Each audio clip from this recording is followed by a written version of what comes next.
Bom dia, meus amigos do Facebook, mais tarde YouTube e Instagram. Bom dia, quem fala aqui sou eu, Heleno Lopes. Estou aqui com saudade da democracia, na casa do Jair, nosso amigo e irmão no Passaré, em Fortaleza. Hoje é o dia 4 de junho de 2023, hoje é domingo. Hoje, desculpe aí, o ex-deputado triste, caçado, Deltan Dallagnol, convocou para hoje uma manifestação.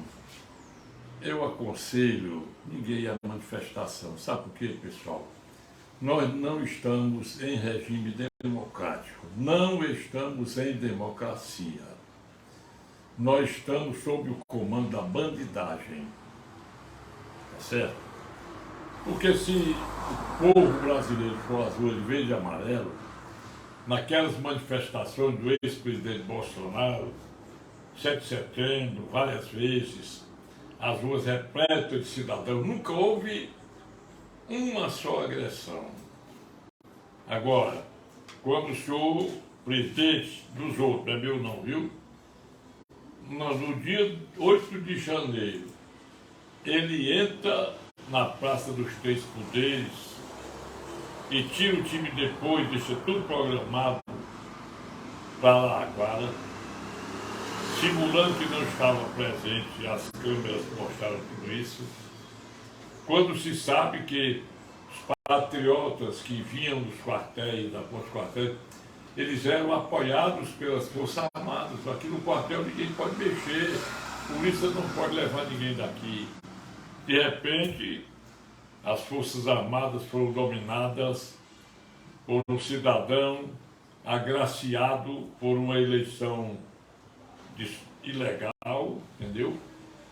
E de repente essas mesmas pessoas, esses generais, voltaram-se contra os manifestantes pacíficos, enquanto um general do GSI, o senhor G. Dias, Gonçalves Dias, deturpando o nome do poeta Gonçalves Dias, do Ijuca Pirama, né?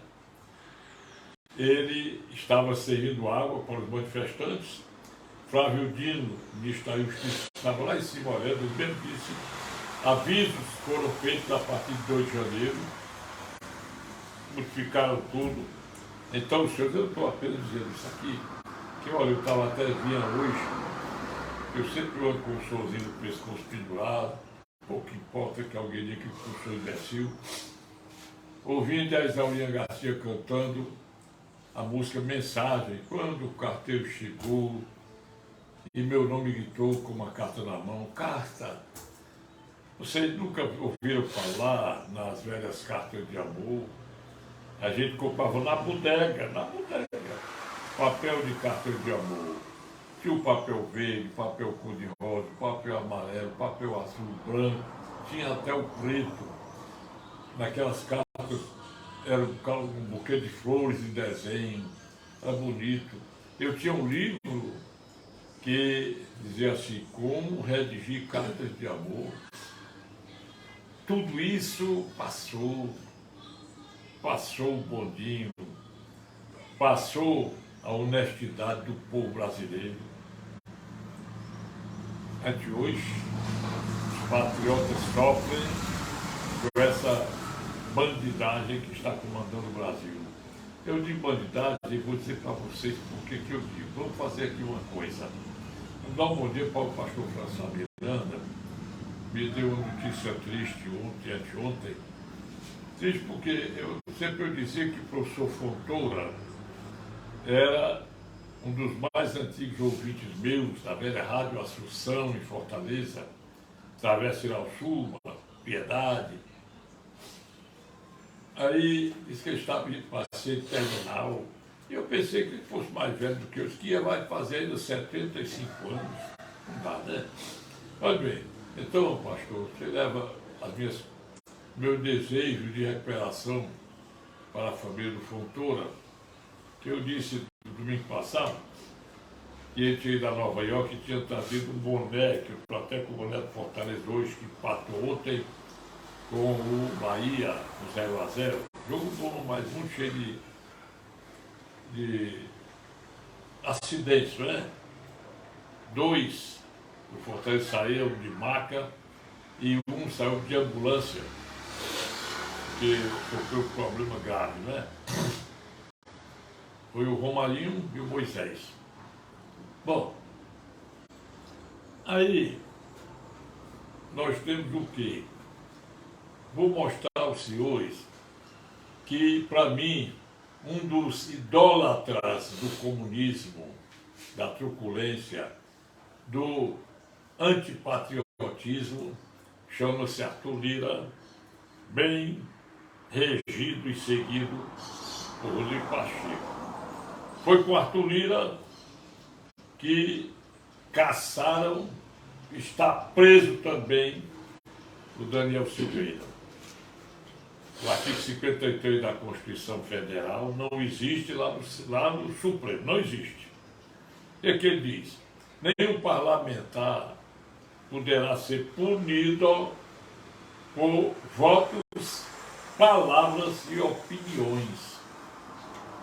Quando o parágrafo 2º desse artigo 53 diz que o parlamentar só pode ser preso em flagrante delito por crime inafiançável, porque o senhor Arthur Lira teve pressa em receber um ofício do ministro Alexandre de Moraes e botou logo em votação, constrangiu deputados, enganou deputados. A própria Magda Monfalco disse isso, a deputada federal relatora, e ratificaram a prisão do Daniel Silveira. Para acabar de esculamar, retiraram do Bolsonaro a prerrogativa de presidente da República quando ele deu graça e indulto para o Daniel Silveira. E vejam só o que está acontecendo no Brasil hoje, agora mesmo. Desde o dia 15 de março, vocês acham quando foi que aconteceu isto no Brasil? Nós temos uma caduca do Supremo Tribunal Federal, a Rosa Weber, só sendo. Essa mulher, ela é presidente também do Conselho Nacional de Justiça, que esse conselho, que é para punir e investigar os juízes que praticam atos ilícitos, esse conselho é composto de ministros do Supremo, do STJ, desembargadores, advogados e promotores. Bom, no dia 15 de março, agora de maio, passou a ter vigência uma resolução dela extinguindo os manicômios judiciários.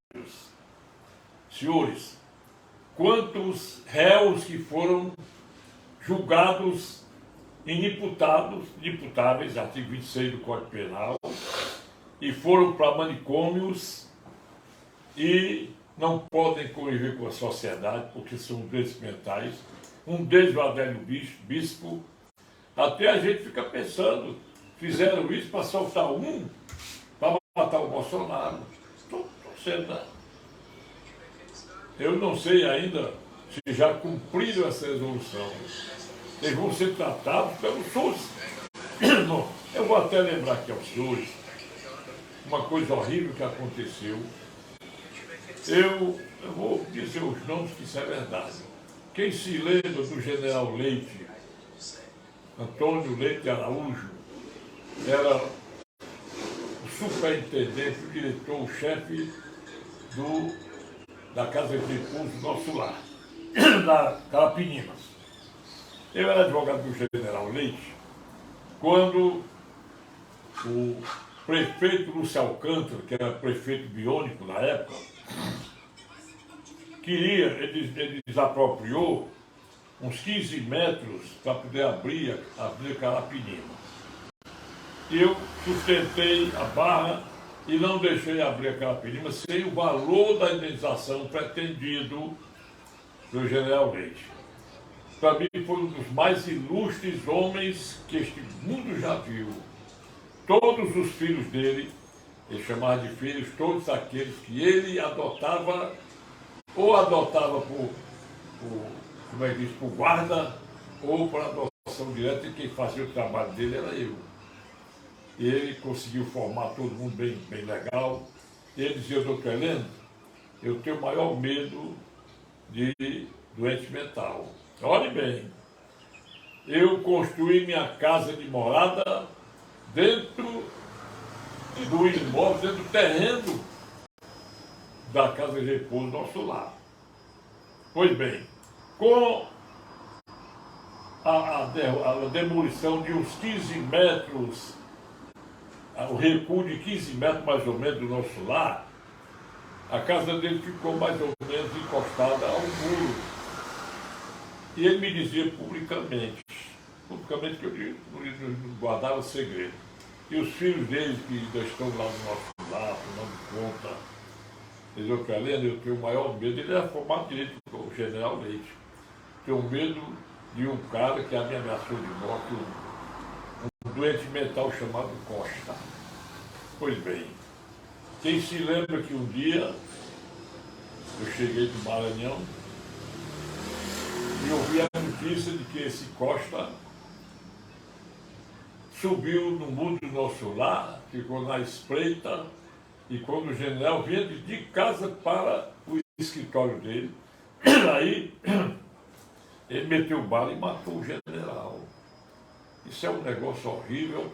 Agora eu penso, como é que uma mulher que faz um troço desse, quantos anos, olha, eu comecei a advogar na vigência da Constituição de 46, foi promulgada a Constituição de 67, houve reformas, com ela veio a emenda 9 do divórcio, veio a Constituição de 88, e nós só regredimos em termos de democracia. Quem se lembra que o João Figueiredo, nós lutamos para derrotar o comunismo, e vocês vão aguardar o que vai acontecer. Recusou passar a faixa para o Zé Sarney. Agora, tudo isso eu digo, pessoal, porque nós não podemos, nós somos Venezuela hoje. Do mesmo jeito que eu sou patriota, muitos patriotas da Venezuela reclamam contra o Maduro, contra o Hugo Chávez. Há 23 anos, esses jovens, esses cidadãos de hoje da Venezuela, comemoravam a grandeza do Hugo Chávez. Ele que veio ao Brasil, mas o Lula, mais um representante das Farc e outros, eles fundaram o Foro de São Paulo. Em 2005, em pleno governo do Lula, primeiro governo dele, houve a comemoração dos 15 anos de fundação do Foro de São Paulo, que foi em 1990. Prestem bem atenção. Aí, o que é que nós estamos assistindo hoje? O cidadão não pode falar. Aquele que fala nas redes sociais é desmonetizado, tem seu canal fechado, bloqueado. As plataformas das redes sociais estão sofrendo com tudo isso. Vamos ver agora o que acontece. O deputado Tony de Paula, isso faz vergonha, senhor, porque ele disse umas coisas, ofensas morais ao ministro Alexandre Moraes. Está sendo julgado, Alexandre julgou impedido. Ainda bem, está sendo julgado lá. Aí a Lindora Araújo não tem vergonha de dizer que ele cometeu os crimes, doutor. Se a própria Constituição, no artigo 53, diz que o parlamentar não pode ser punido civil e penalmente por votos, palavras e opiniões, e ele vai ser condenado por palavras, porque que isso não vai ser objeto de apreciação da Comissão de Ética da Câmara Federal. Veja uma coisa mais. Tony de Paula, né? O Ricardo Barros, Ricardo Barros é um deputado, eu ouvi ele falando um bocado de coisas, mas eu me lembrei, não vou narrar. Veja uma coisa. Como é que nós podemos aceitar, primeiro, esse orçamento, o esboço de orçamento, sei lá. Isso aí vai acabar com o Brasil. Vejam outra coisa, vocês sabem o que é emenda parlamentar? Vocês já viram um jumento morto e um bocado de urubu em cima? Isso é emenda parlamentar, pessoal. Por que que em dezembro, na aprovação da emenda à Constituição, fura teto com 242 bilhões de furo, que foram distribuídas muitas emendas, o próprio Zé Maria Trindade dizia lá de Brasília, falou em dinheiro, os urubus vêm dos estados, veio um monte de urubu, deputado, atrás de dinheiro para quê? Vou explicar a vocês. Eu vou explicar por que eu comparo com carniça. A emenda parlamentar é a maior vergonha constitucional que existe. Deveria ter já se aprovado algo para substituir esse troço, porque tem um advogado, meu amigo, que é de uma cidade aqui do Ceará. O juiz era o chefe da quadrilha, com o prefeito, com o pai dele, com tudo. Aí veio o deputado com a emenda. Olha, eu recebi essa emenda, que é para recuperar o pátio da igreja tal, a pracinha, não sei o quê. Sempre na prefeitura tem uma licitação fraudulenta, só quem ganha é aquela construtora. E para que serve a emenda parlamentar? Vou dizer para vocês. Vamos dizer que o deputado recebe uma emenda de 10 milhões. Aí faz um trabalho de 3 milhões, a empresa dá uma nota fiscal de 10 milhões, paga o imposto aqui, tal. Ele pega o saldo e divide com o prefeito, o deputado come. O que foi que aconteceu com essa MP, medida provisória? Que é medida provisória? No artigo 59 da Constituição Federal, que começa o processo legislativo, diz que uma das formas de legislar é a medida provisória. Ela tem força de lei imediatamente e, se não aprovada em 120 dias pelo Congresso Nacional, ela perde a eficácia. Ela iria perder a eficácia, aquela emenda que criou essa arruma de ministério, 14 ministérios a mais, um bocado de cargos comissionados. Basta dizer que nós temos 3 ministérios para uma só atividade. Ministério da Agricultura, que envolve a pesca, nós temos Ministério da Pesca, Ministério da Agricultura, Ministério do Progresso, não sei o que, da Agricultura. É o nomezinho lá, mas olha só, o Ministério do Turismo, ele era acoplado ao Ministério da Cultura. Bem, senhores, quando essa medida provisória estava perdendo a eficácia, que seria no dia 1º agora, de ontem, aí o Arthur Lira garantiu que ela ia ser aprovada. O Lula foi na quarta-feira, dia 31. Começou terça-feira, dia 30, se reuniu, aí só vamos se saltar dinheiro. Aí ele soltou no próprio dia 31 1 bilhão e 700 milhões de emendas parlamentares, até gente que é do Partido Democrata, ou seja, é patriota como eu, deputado, ávido por dinheiro, foi na onda e foi um massacre contra a população brasileira, inchar a máquina governamental para nós, com o nosso dinheiro, pagarmos a Janja comprando bolsa de 20 mil, comprando cama de 50 mil, 60, sofá de 65 mil, gastando 95 mil de diária lá em Londres, gastando 60 mil de diária lá na China, levando até o cara, um bandido do MST, Portugal também. Aí, nós vamos pagar tudo isso, pagar muitos malandros que ocupam o primeiro, segundo, terceiro escalão da República, iguais ao Flávio Dino, ministro lá que arrombou o estado do Maranhão e vive de truculência, vive de abuso contra a população brasileira, como se ele fosse dono. Bom, isso é emenda parlamentar. Quando se fala da emenda, só vou votar na quarta-feira, já terminando a noite, começando a madrugada. Aprovaram. Dinheiro no bolso dos deputados. É muito bom, né, pessoal? E o que o senhor Rodrigo Pacheco fez na quinta-feira? Não dá tempo de discutir, nós vamos aprovar em nome do funcionamento do governo federal. Pronto. Aprovaram a toque de caixa, sem nenhuma leitura, vamos votar. Quer dizer, que vergonha nós estamos no Brasil de bandidos.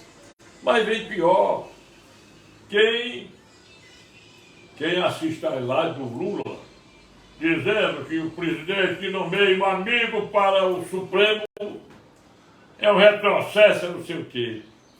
Senhores, eu estou já nesse assunto. Vou já dizer a respeito do senhor Cristiano Zanini Martins, advogado do Lula, padrinho de nascimento do Lulinha. Pensa aí, pessoal. Vocês quiserem assistir, não sei se tirar do YouTube, os interrogatórios do Lula, quando prestava depoimento sobre o sítio de Atibaia, sobre o Instituto Lula, sobre o triplex do Guarujá. Aí você vai ver a atuação do advogado, que era na época conhecido por fazer uma intriga, uma briga, uma raiva ao juiz, descontrolar o juiz, para poder criar suspeição. Ele queria várias suspeições do Sérgio Moro e todas elas foram julgadas improcedentes. Bom, mais tarde eu chegar ao que eu quero dizer. Mas vamos aqui. Nicolás, como se diz, Maduro, ditador sanguinário da Venezuela, autor da quadrilha que estupra, que mata. Lá nós temos gente morta na Venezuela por ordem do Maduro, sem ir a julgamento pelo Poder Judiciário. Ele dominou o Poder Judiciário, dominou o Congresso Nacional, dominou as Forças Armadas, e o tráfico de droga levou o Maduro a ser procurado pela polícia americana, que oferece 15 milhões de dólares, 70 e tantos, quase 80 milhões de reais, pela prisão do Maduro.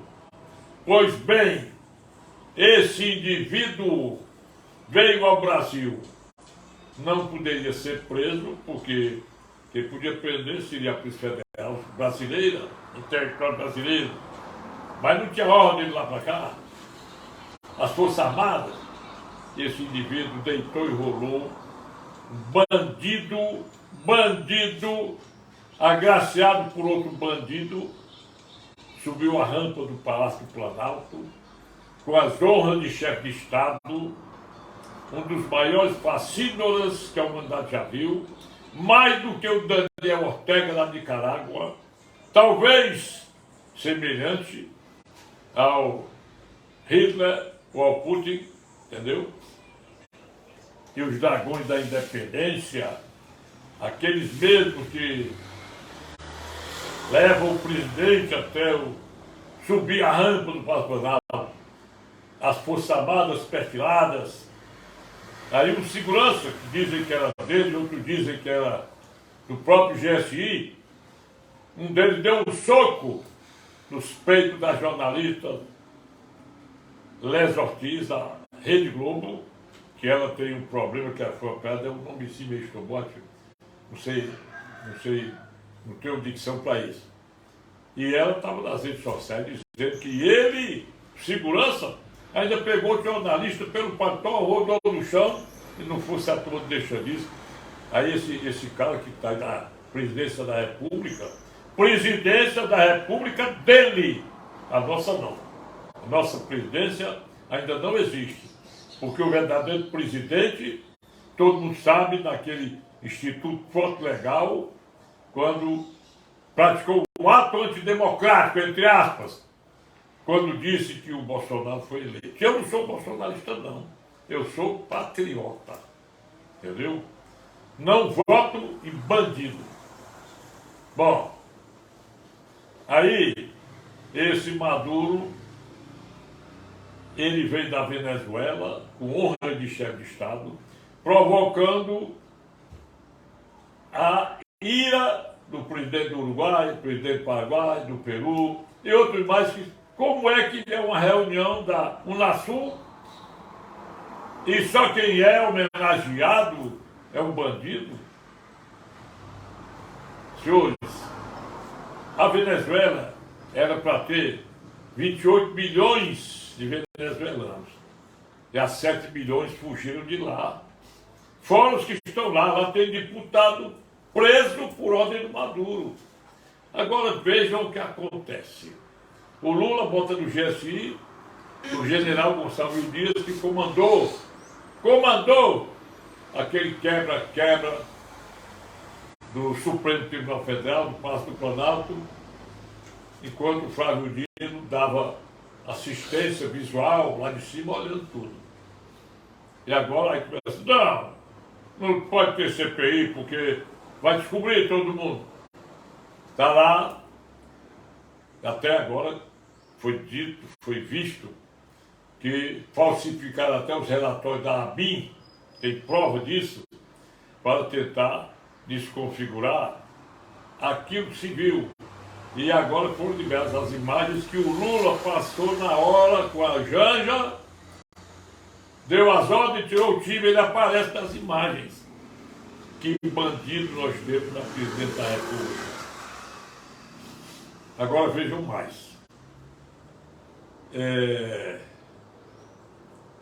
O Bolsonaro vai ser julgado agora no dia 13 de junho, por causa daquela reunião em que ele convocou os embaixadores para dizer verdades. No Brasil é proibido falar a verdade. Porque, doutor, vamos ver aqui duas coisas aqui bem rapidinho. A primeira, quando o ministro, salvo engano, Luiz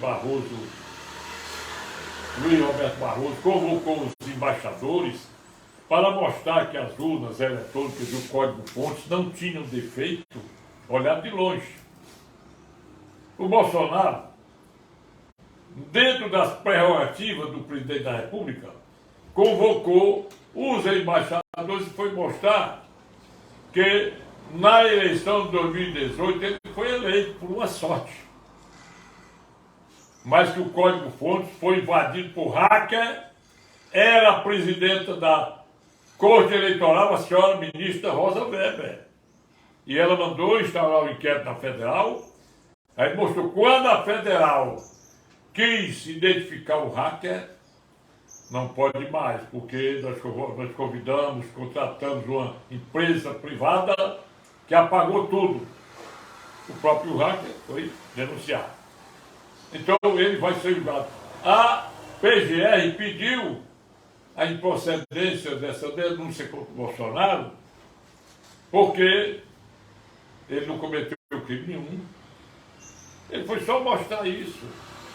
Agora vocês pensam uma coisa. Um ministro que se reúne com outros ministros, algum deputado, sob o comando de algum empresário lá em Boston, para dizerem nosso interesse maior é retirar o presidente.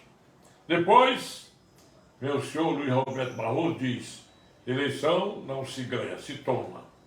Aí tem nas redes sociais aquele bate-boca dele com o Gilmar Mendes, ele dizendo coisas absurdas sobre a conduta do ministro Gilmar Mendes. O Jorge Cajuru, deputado, narrou um bocado de coisas sobre os atos praticados pelo ministro. Agora vamos ver aqui uma coisa. o nosso grande Clóvis Bevilacqua, filho da cidade de Viçosa, do Ceará, um dos maiores juristas do Brasil, talvez do mundo, recusou ser ministro do Supremo Tribunal Federal, ele não tinha competência para tanto. Aquele outro, eu me lembro o nome dele, é Roberto, Bruno Moura, vamos dizer assim. Ele era o jurista que escreveu o Código Penal, o projeto de Código Penal, recusou ser ministro do Supremo. Teve um terceiro que também recusou. O ministro Francisco Rezec foi sabatinado, assumiu, passou um tempo, se ausentou do Supremo, voltou, foi indicado de novo, sabatinado de novo, e pela segunda vez assumiu o cargo de ministro do Supremo. Teori Zavascki morreu num acidente de avião, grande ministro.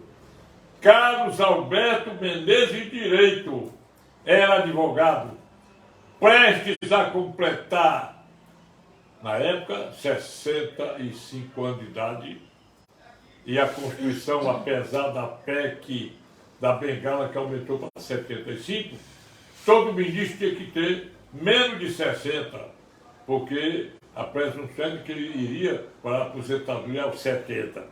Passou, foi sabatinado, grande ministro. Nery da Silveira, conheci pessoalmente.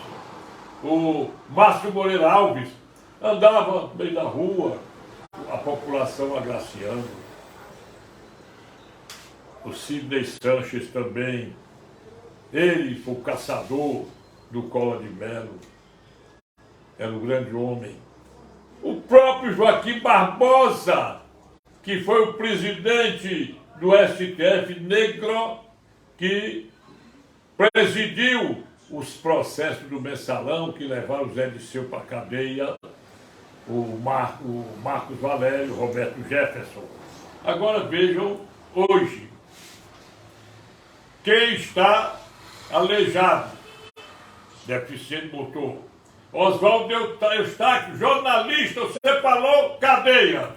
Zé Trovão falou, cadeia. Com a cadeia, Zé Trovão tirou a coisa boa e foi eleito deputado federal. Sarah Winter, Wellington Macedo, Alan Santos, que está nos Estados Unidos com prisão decretada, mas não pode ser extraditado porque a América do Norte não cumpre decisão ilegal. E vamos a dois casos. Caso do Roberto Jefferson. A prisão e os crimes do Roberto Jefferson tiveram origem no maior espetáculo anticonstitucional já se viu nesse mundo. De início ele foi tirado da presidência do partido. Depois, aquela malsinada reunião do TSE, quando a ministra Carmen Lúcia, conhecida por suas besteiras, disse, já que essa censura é provisória, só até segunda-feira, isso provocou o Roberto Jefferson dizer um bocado de coisa contra a honra da ministra. Alexandre Moraes decretou a prisão dele. Vamos ver agora uma coisa. Dar uma parada para fazer uma coisa. Primeiro, na época dessa prisão, não podia ser, ninguém podia ser preso em flagrante ou prisão preventiva. Época eleitoral. Lei 9504/97. Então, por que o ato foi ilícito da prisão dele? Primeiro, porque é uma prerrogativa só da pessoa ofendida propor uma queixa-crime contra aquele que, por palavras ofensivas, por qualquer meio de comunicação, ou presencialmente ou por escrito, propõe a queixa-crime por crime de calúnia, difamação e injúria. E quando se trata de um ministro do Supremo, que equivale, que é um servidor público, o artigo 145 do Código Penal diz, parágrafo único, se for ministro, servidor público, poderá formular representação criminal perante o Ministério Público e proporá a competente denúncia contra o ofensor, com as agravantes majorando do artigo 141, inciso 2º do Código Penal, cuja pena varia de 1 a 2 terços, quando é praticado contra servidor público no exercício de seu cargo. Olha bem. Então, por causa do Alexandre Moraes ter assumido, a empregada decretou a prisão, o Roberto Jefferson cometeu os crimes. E o pior, Roberto Jefferson vai ter que ir a júri popular lá no Supremo Tribunal Federal, que ele cometeu o crime de tentativa de homicídio. Pensa aí. E a Carmen Lúcia até hoje não fez a representação criminal, já deve ter decaído do direito, tinha que ser 6 meses, segundo o artigo 38 do Código de Processo Penal. A mesma coisa aconteceu com o Tony de Paula, um deputado que está sendo processado, está sendo julgado agora, e vai ser condenado a quê? Não pode ser punido, não pode o deputado ser punido por palavras, votos e opiniões, artigo 53 da Constituição Federal. Agora vamos ao Zanin. Senhores, quando o Lula disse que era horrível, era ridículo, era retrocesso, nomear, indicar amigo para o cargo de ministro supremo, o André Mendonça, ele não era amigo do Bolsonaro, ele era evangélico e era procurador da AGU, procurador-geral da AGU. Não era amigo, e ele tem demonstrado isso. Tanto é verdade que só ele e o Cássio Nunes Marques não fogem da Constituição Federal. Aliás, o Cássio fugiu agora na cassação do Deltan Dallagnol. Ele foi um dos membros do TSE que substituiu o Ricardo Lewandowski, que votaram a favor da cassação do deputado Deltan Dallagnol. Agora veja uma coisa. Quando o Lula disse isso, agora nós estamos vendo o pior. A nossa Constituição Federal, ela traz no artigo 101 que o ministro a assumir, ele tem que ter notável saber jurídico, reputação ilibada, entendeu? E tem as condições previstas na Constituição para assumir o cargo. Por sua vez, o artigo 37 da Constituição, ele dá os 4 princípios fundamentais da administração pública: moralidade, publicidade, impessoalidade e legalidade.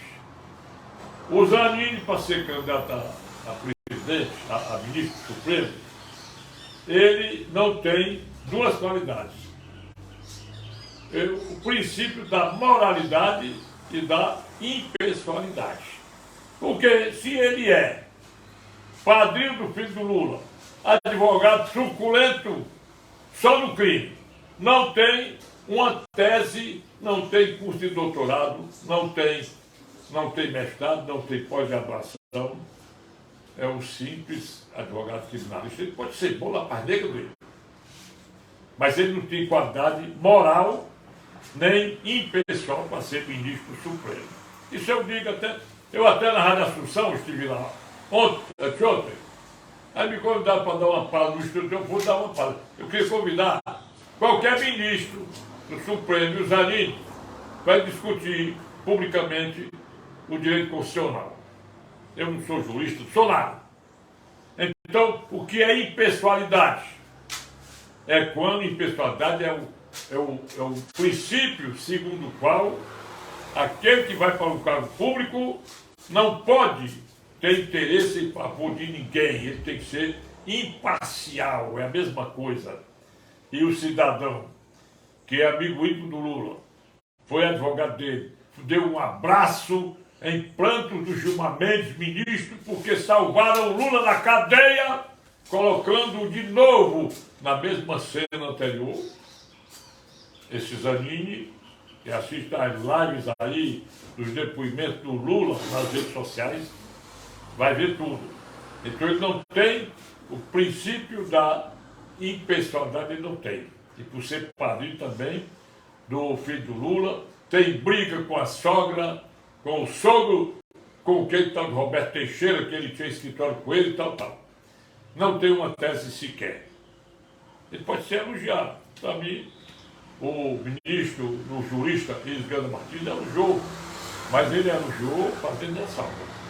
Ele não tem nada escrito que possa dar respaldo ao que ele pretende ser. E o princípio da moralidade, porque o Lula, esse princípio para o Lula, o que vale é o princípio da imoralidade. Foi isso que ele fez. Agora o pior, o Nico Pacheco, que é um pretendente da vaga, parece que tem a promessa de ir para o lugar da Rosa Weber, que se aposenta agora em outubro, já disse que ia botar em pauta o mais rápido possível. Já foi publicado no Diário Oficial. E o Davi Alcolumbre, que vergonha um sujeito desse. Para botar o André Mendonça da Sabatina, demorou 141 dias.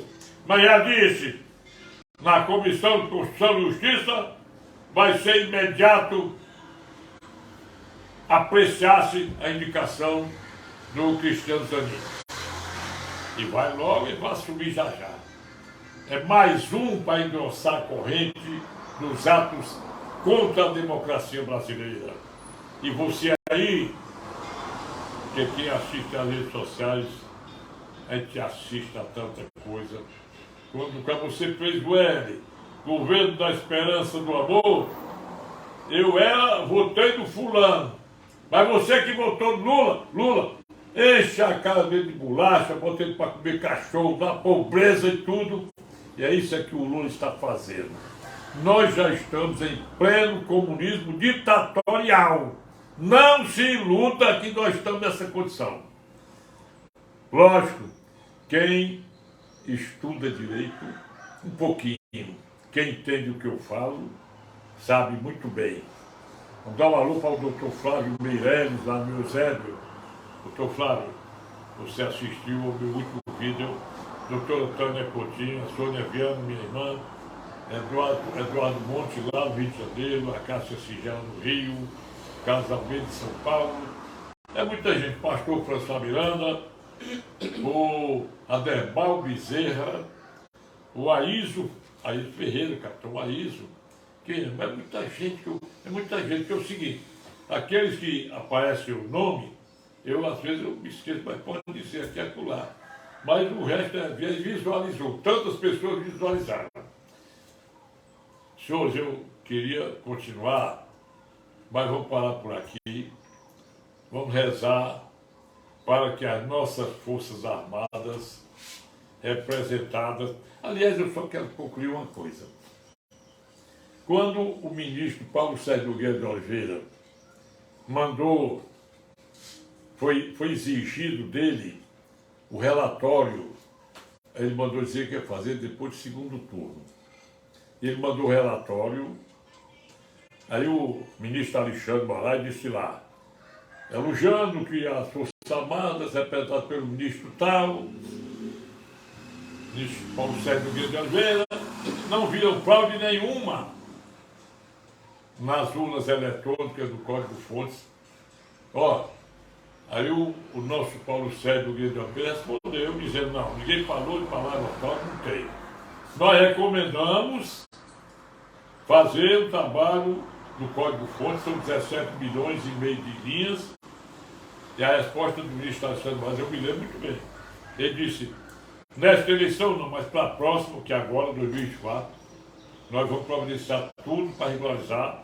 Eu acho que deve ir lá no Paraguai, que lá é urna eletrônica com impresso, o voto impresso de papel. Então, isso aí, cadê que eles falam nisso? Eu estou lembrando. Bom dia para vocês, meus irmãos.